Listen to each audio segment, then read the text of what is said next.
Familiares do engenheiro Flávio Rodrigues, morto esta semana, vão pedir providências ao Ministério Público em relação às investigações.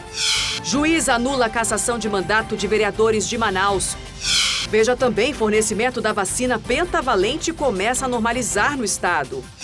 E ainda, motociclistas pedem justiça pela morte de um motoboy depois de ser atropelado no Parque 10. O A Crítica na TV já começou.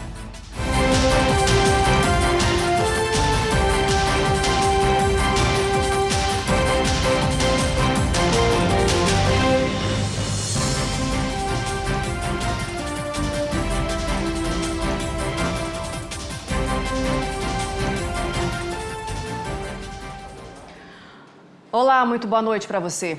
O prefeito de Manaus e a primeira-dama do município falaram agora há pouco sobre as investigações da morte do engenheiro Flávio Rodrigues. Arthur Neto disse que confia na inocência do enteado. A repórter Rosiane Chagas acompanhou a coletiva e traz as informações agora ao vivo para a gente. Oi, Rosiane, muito boa noite para você.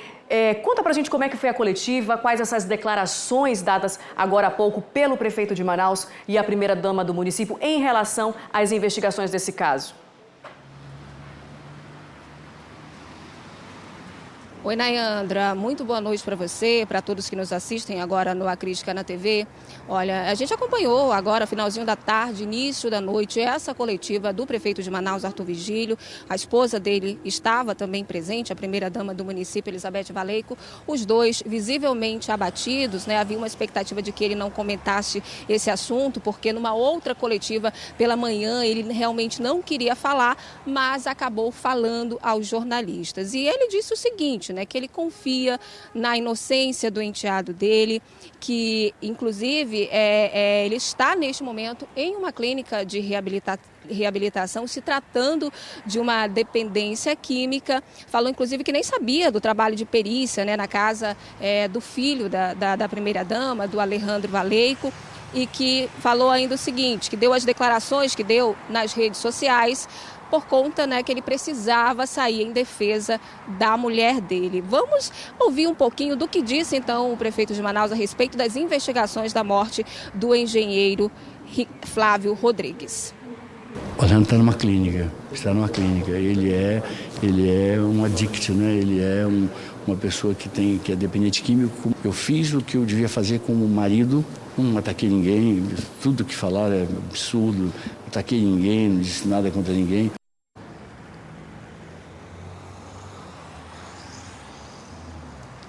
Quem também falou, foi a primeira-dama do município, Elizabeth Valeico. Ela saiu em defesa do filho, disse que acredita que o filho é inocente nesse caso, que o filho é tão vítima quanto o próprio Flávio. E ainda disse o seguinte, que em um determinado momento chegou a encontrar o filho dela ensanguentado, que ela vinha sofrendo há 10 anos com essa dependência química. E no momento que encontrou ele estava visivelmente drogado, que não sabia nem direito o que estava fazendo. Se disse ali confiar na inocência do filho, que está sendo feito aí um jogo político em cima dessa morte, por envolver o filho dela. Vamos dar uma ouvida no que ela disse também.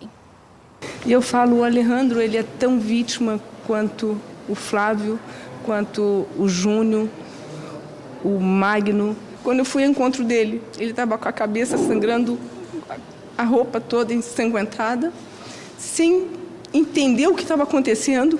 Você sabe que quem usa droga não tem noção de nada. Eu, filho, mãe, está tudo bem, tudo bem. Ele não sabia nem o que estava acontecendo com ele. Falei com o Júnior, que estava mais consciente, muito assustado, e toda a história que foi dita foi porque o Júnior falou. E eu vou aguardar as investigações.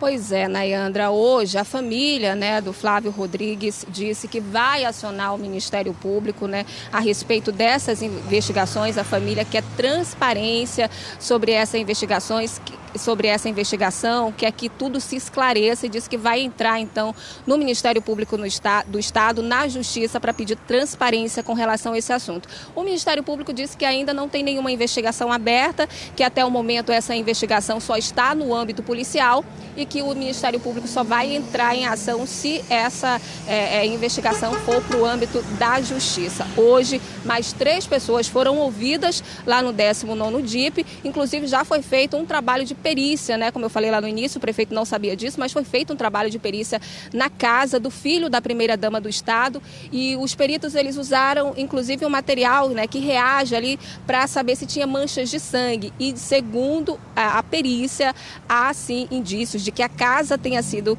lavada e há também indícios de sangue na casa.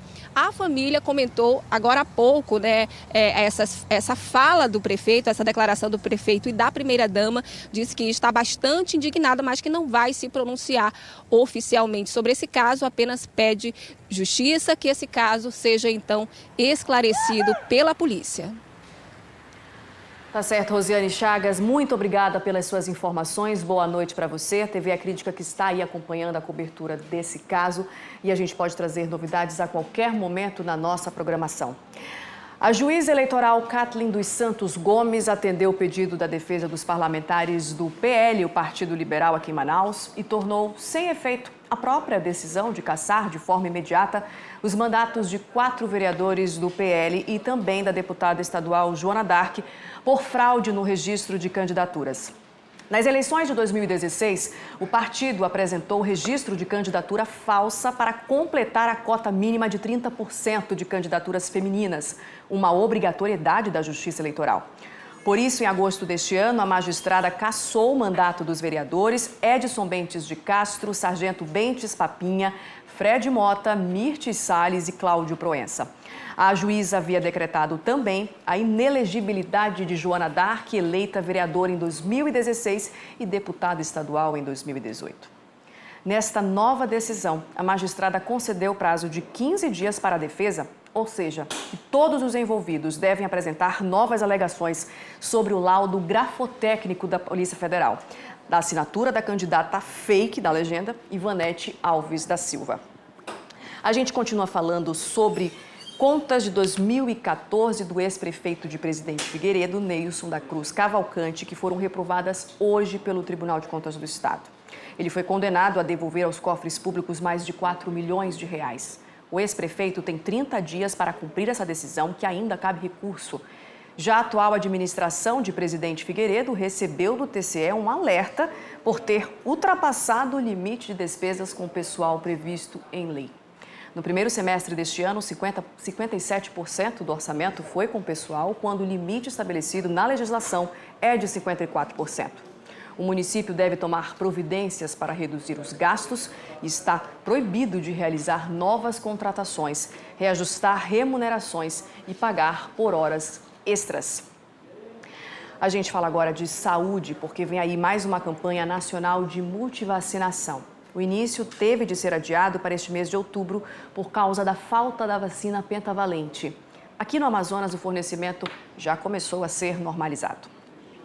De acordo com a coordenadora estadual de imunização, no Amazonas são aplicadas mensalmente 18 mil doses da vacina pentavalente. Mas o Ministério da Saúde, responsável pela distribuição, suspendeu o envio de um lote por ter a qualidade reprovada. E como não é produzido no país, o medicamento está em falta. E o jeito é esperar a importação das doses. Eu acredito que daqui para frente o Ministério deva, sim, ter algum planejamento extra, né? Mas realmente essa foi a primeira vez, ao longo desses mais de 20 anos que eu estou à frente do programa de imunização, esta foi a primeira vez que aconteceu isso. Mas a coordenadora garante que algumas unidades básicas de saúde em Manaus ainda têm a vacina e uma remessa de 10 mil doses chegou nesta terça-feira. É claro que os municípios, onde a população é maior, irá receber um quantitativo maior, que não é muita coisa, mas é maior. E os demais eu vou dividir igualitariamente para todos eles. E foi por causa da falta da pentavalente que o governo federal adiou para este mês de outubro a campanha multivacinal. A expectativa é que até novembro, mais de 6.600.000 doses dessa vacina sejam distribuídas no país. Esta médica destaca que a pentavalente é importante, porque com uma só dose, a criança é imunizada de 5 doenças. Ela protege contra a difteria, contra tétano, coqueluche, a hemófilos influenza tipo B e a hepatite B. Aos 2 meses, a criança faz essa vacina e faz uma outra aplicação na rede pública com a VIP, que é a polio, que agora antigamente era gotinha e agora é injetável. Na rede privada, nós usamos a penta, pode ser usada aos 2 meses, mas nós usamos aos 4 meses. Aos 2 meses, nós usamos a hexavalente, que também é uma vacina celular, e é uma furadinha para essas 6 proteções. Este ano aumentou em 22% o número de denúncias de violência doméstica aqui no Amazonas. Prova de que as mulheres têm sido cada vez mais encorajadas a denunciar os agressores. Hoje, mais uma delegacia voltada ao combate de crimes contra a mulher foi inaugurada na zona sul da capital. A unidade vai atender mulheres da zona sul e oeste da cidade. A nova titular da especializada é a delegada Ivone Azevedo. Ela já atuou em outras delegacias que tratam da violência contra a mulher e diz que a criação desse espaço permite que mais vítimas tenham acesso à justiça. Temos vítimas que elas deixam de procurar as delegacias, por quê? Porque elas não têm condições de chegar até a delegacia especializada. Muitas vezes elas não têm passagem para o ônibus, Tendo uma delegacia mais próxima do cidadão, da vítima, então ela se encoraja mais. Esse é o nosso objetivo, para que essas vítimas de violência doméstica se encorajem, procure, porque a gente vai estar aqui à disposição para atendê-los, no que for preciso. Este ano houve um aumento de 22% no número de denúncias de violência doméstica no Amazonas. O governador do estado considerou esses dados positivos, porque, na prática, mais mulheres vêm tomando coragem para quebrar o ciclo de abusos. Então nós temos esse aumento, o que é preocupante naturalmente, que trata-se de violência contra a mulher, mas é um indicativo de que as mulheres estão tomando a coragem de fazer a denúncia. Essa é a terceira unidade que trata especificamente do tema em Manaus. No interior, 10 municípios também têm o serviço. O estado estuda a possibilidade de ampliar o atendimento. A ideia agora, junto com a Secretaria de Justiça, nós ampliarmos esse trabalho para atender em todos os municípios. Nós temos esse atendimento diferenciado para as mulheres. A denúncia é muito importante. Procure a delegacia, porque a partir do momento que você vem até a delegacia, você é inserida nessa rede de proteção. E essa rede de proteção vai acolher essa mulher, orientá-la, possibilitar que ela se capacite, possibilitar que ela seja inserida no mercado de trabalho. Nesta manhã, motociclistas fizeram um protesto em frente a uma construtora no Tarumã. Uma funcionária que estava com o carro da empresa atropelou um motoboy de 19 anos em uma rua do Parque 10. O rapaz não resistiu aos ferimentos. A vítima é Geandro Viana Nascimento da Conceição, de 19 anos. O rapaz trabalhava com entregas por aplicativo. O acidente aconteceu na última segunda-feira, na rua José Bonaparte, no bairro Parque 10 de Novembro, zona Centro-Sul. Geandro foi atingido por uma picape que vinha na contramão em alta velocidade. A S10 de cor branca ultrapassa outro veículo e atinge a motocicleta onde a vítima estava. Quando eu cheguei no local do acidente, ele já tinha sido socorrido por populares e por outro meu filho que chegou primeiro do que eu. Foi levado até o 28 de agosto, depois foi transferido para o João Lúcio, onde ele veio falecer. Quem trabalha nesta área da cidade diz que depois do acidente foi instalada esta placa com um aviso de pare.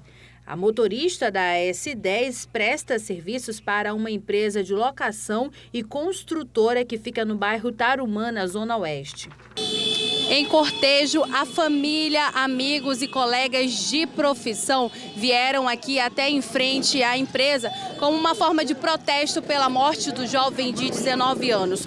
Um outro motivo deles virem aqui no local é porque, segundo a família, a empresa disse que ia dar todo o suporte e ia pagar as despesas do serviço funeral. Mas até essa quarta-feira, ainda segundo a família, eles ainda não tinham dado esse suporte. A gente veio aqui no local também com Conversamos com uma funcionária, só que ela disse ao contrário. Ela disse para os familiares que eles pagaram sim esse serviço funeral, mas a família diz que até agora não houve esse pagamento. Inclusive, o rapaz da funerária acabou cobrando esse serviço da família. A empresa divulgou uma nota dizendo que a picape envolvida no acidente era alugada e enviou para a equipe de reportagem uma cópia de uma nota fiscal eletrônica referente ao pagamento de serviços funerários. Os familiares da vítima disseram que vão entrar na justiça para pedir indenização. Porque não pode ficar impune uma pessoa que pega um carro numa via que a gente pode ultrapassar no máximo 40, você ultrapassa aquela velocidade que está se vendo no vídeo, você entra na contramão e passa pelo cruzamento sem ao menos frear. Essa moça, ela não deu chance para o Geandro não teve chance nem de frear. O caso foi registrado no 12º Distrito Integrado de Polícia.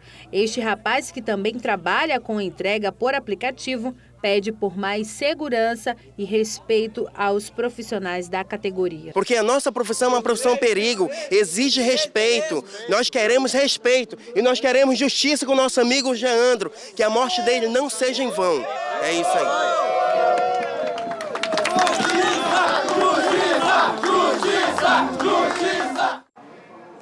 Nós entramos em contato com a Polícia Civil para saber o andamento das investigações sobre esse acidente, que terminou com a morte do motoboy, mas até o fechamento desta edição não tivemos resposta. Depois do intervalo, o forte temporal causa destruição no município de São Paulo de Olivença. Agora são 8h08. A Crítica na TV volta já.